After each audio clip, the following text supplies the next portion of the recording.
بسم اللہ الرحمن الرحیم۔ تمام بھائی اور بہنوں کو السلام علیکم۔ ناظرین گرامی، مکہ میں آپ صلی اللہ علیہ وسلم کی امانت اور دیانت کی وجہ سے آپ کو امین کہہ کر پکارا جانے لگا تھا۔ آپ کا یہ لقب بہت مشہور ہو گیا تھا۔ لوگ آپ کو امین کے علاوہ اور کسی نام سے نہیں پکارتے تھے۔ انہی دنوں ابو طالب نے آپ سے کہا، اے بھتیجے، میں ایک بہت غریب آدمی ہوں اور قحط سالی کی وجہ سے اور زیادہ سخت حالات کا سامنا ہے۔ کافی عرصہ سے خشک سالی کا دور چل رہا ہے۔ کوئی ایسا ذریعہ نہیں کہ اپنا کام چلا سکیں اور نہ ہماری کوئی تجارت ہے۔ ایک تجارتی قافلہ شام جانے والا ہے، اس میں قریش کے لوگ شامل ہیں۔ قریش کی ایک خاتون خدیجہ بنت خویلد شام کی طرف اپنا تجارتی سامان بھیجا کرتی ہیں۔ جو شخص ان کا مال لے کر جاتا ہے وہ اپنی اجرت ان سے طے کر لیتا ہے۔ اب اگر تم ان کے پاس جاؤ اور ان کا مال لے جانے کی پیشکش کرو تو وہ ضرور اپنا مال تمہیں دے دے گی، کیونکہ تمہاری امانت داری کی شہرت ان تک پہنچ چکی ہے۔ گرچہ میں اس بات کو پسند نہیں کرتا کہ تم شام کے سفر پر جاؤ، یہودی تمہارے دشمن ہیں، لیکن حالات کی وجہ سے میں مجبور ہوں، اس کے علاوہ کوئی بھی چارہ نہیں۔ یہاں تک کہہ کر ابو طالب خاموش ہو گئے۔ تب آپ نے فرمایا، ممکن ہے وہ خاتون خود میرے پاس کسی کو بھیجیں۔ یہ بات آپ نے اس لیے کہی تھی کہ سیدہ خدیجہ رضی اللہ تعالیٰ عنہ کو ایک بااعتماد آدمی کی ضرورت تھی، اور اس وقت مکہ میں آپ سے زیادہ شریف، پاک باز، امانت دار، سمجھدار اور قابل اعتماد کوئی نہیں تھا۔ ابو طالب اس وقت بہت پریشان تھے۔ آپ کی یہ بات سن کر انہوں نے کہا، اگر تم نہ گئے تو مجھے ڈر ہے وہ کسی اور سے معاملہ طے کر لیں گی۔ یہ کہہ کر ابو طالب اٹھ گئے۔ ادھر آپ کو یقین سا تھا کہ سیدہ خدیجہ رضی اللہ تعالیٰ عنہ خود ان کی طرف سے کسی کو بھیجیں گی، اور ہوا بھی یہی۔ سیدہ خدیجہ رضی اللہ تعالیٰ عنہ نے اللہ کے رسول صلی اللہ علیہ وسلم کو بلا بھیجا، پھر آپ سے کہا، میں نے آپ کی سچائی، امانت داری اور نیک اخلاق کے بارے میں سنا ہے، اور اسی وجہ سے میں نے آپ کو بلوایا ہے۔ جو معاوضہ آپ کی قوم کے دوسرے آدمیوں کو دیتی ہوں، آپ کو ان سے دگنا دوں گی۔ آپ نے ان کی بات منظور فرما لی۔ پھر آپ اپنے چچا ابو طالب سے ملے، انہیں یہ بات بتائی۔ ابو طالب سن کر بولے، یہ روزی تمہارے لیے اللہ نے پیدا فرمائی ہے۔ اس کے بعد آپ صلی اللہ علیہ وسلم سیدہ خدیجہ رضی اللہ تعالیٰ عنہ کا سامان تجارت لے کر شام کی طرف روانہ ہوئے۔ سیدہ خدیجہ رضی اللہ تعالیٰ عنہ کے غلام میسرہ آپ صلی اللہ علیہ وسلم کے ساتھ تھے۔ روانگی کے وقت حضرت خدیجہ رضی اللہ تعالیٰ عنہ نے میسرہ سے کہا، کسی معاملے میں ان کی نافرمانی نہ کرنا، جو یہ کہیں وہی کرنا، ان کی رائے سے اختلاف نہ کرنا۔ آپ صلی اللہ علیہ وسلم کے سب چچاؤں نے قافلے والوں سے آپ کی خبر گیری رکھنے کی درخواست کی۔ اس کی وجہ یہ بھی تھی کہ ذمہ داری کے لحاظ سے یہ آپ صلی اللہ علیہ وسلم کا پہلا تجارتی سفر تھا۔ آپ صلی اللہ علیہ وسلم اس کام میں بالکل نئے تھے۔ ادھر آپ روانہ ہوئے، ادھر آپ صلی اللہ علیہ وسلم کا معجزہ شروع ہو گیا۔ ایک بادل نے آپ صلی اللہ علیہ وسلم کے اوپر سایہ کر لیا۔ آپ صلی اللہ علیہ وسلم کے ساتھ چلنے لگا۔ جب آپ صلی اللہ علیہ وسلم شام پہنچے تو بصرہ شہر کے بازار میں ایک درخت کے سائے میں اترے۔ یہ درخت ایک عیسائی راہب نستورہ کی خانقاہ کے سامنے تھا۔ اس راہب نے میسرہ کو دیکھا تو خانقاہ سے نکل آیا۔ اس وقت اس نے آپ صلی اللہ علیہ وسلم کو دیکھا۔ آپ صلی اللہ علیہ وسلم درخت کے نیچے ٹھہرے ہوئے تھے۔ اس نے میسرہ سے پوچھا، یہ شخص کون ہے جو اس درخت کے نیچے موجود ہے؟ میسرہ نے کہا، یہ ایک قریشی شخص ہیں، حرم والوں میں سے ہیں۔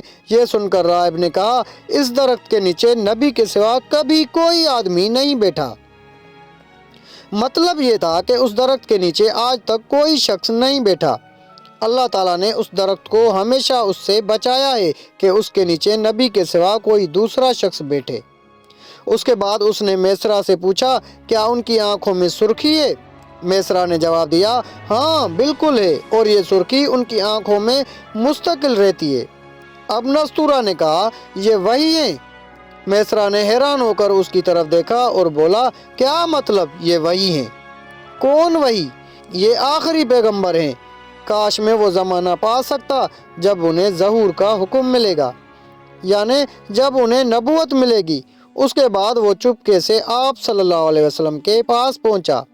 پہلے تو اس نے آپ صلی اللہ علیہ وسلم کے سر کو بوسہ دیا، پھر آپ صلی اللہ علیہ وسلم کے قدموں کو بوسہ دیا اور بولا، میں آپ صلی اللہ علیہ وسلم پر ایمان لاتا ہوں اور گواہی دیتا ہوں کہ آپ صلی اللہ علیہ وسلم وہی ہیں جن کا ذکر اللہ تعالیٰ نے تورات میں فرمایا ہے۔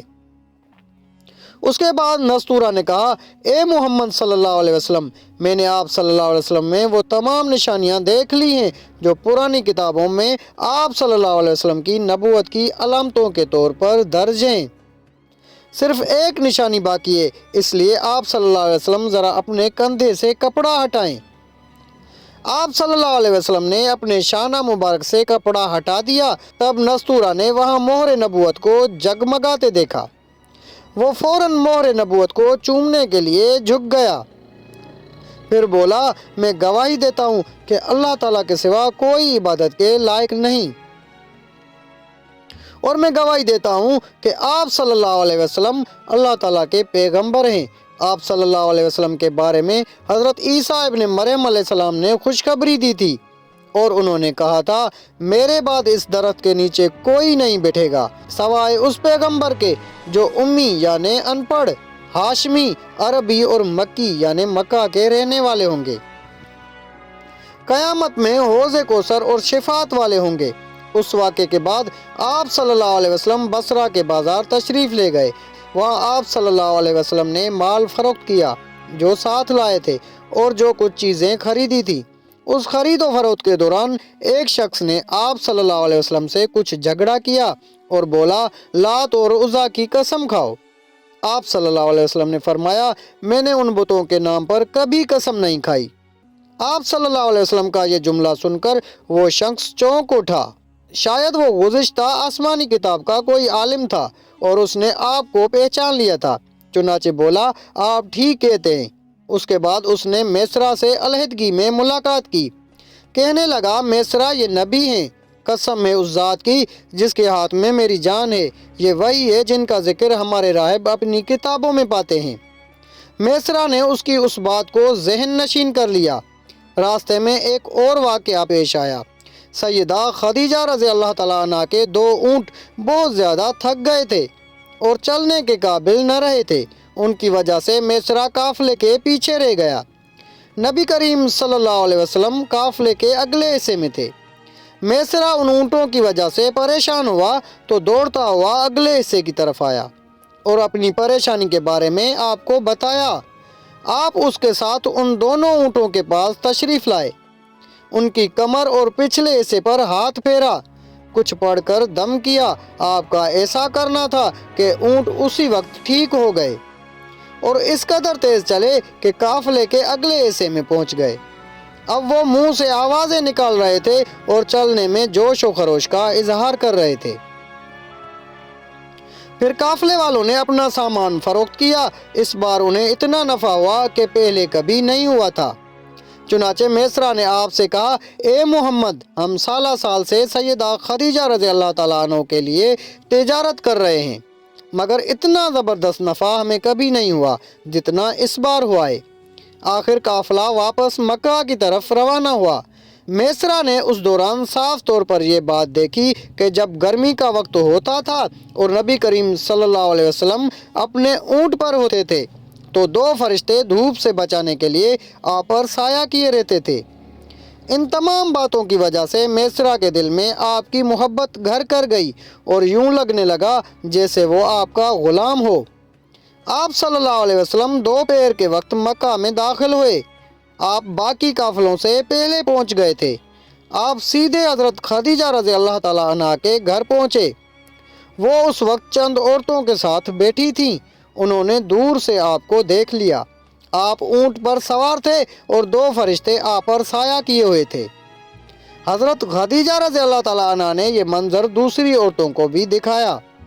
وہ سب بہت حیران ہوئی۔ اب آپ صلی اللہ علیہ وسلم نے حضرت خدیجہ رضی اللہ تعالیٰ عنہ کو تجارت کے حالات سنائے، منافع کے بارے میں بتایا۔ اس مرتبہ پہلے کی نسبت دگنا منافع ہوا تھا۔ حضرت خدیجہ رضی اللہ تعالیٰ عنہ بہت خوش ہوئیں۔ انہوں نے پوچھا میسرہ کہاں ہے؟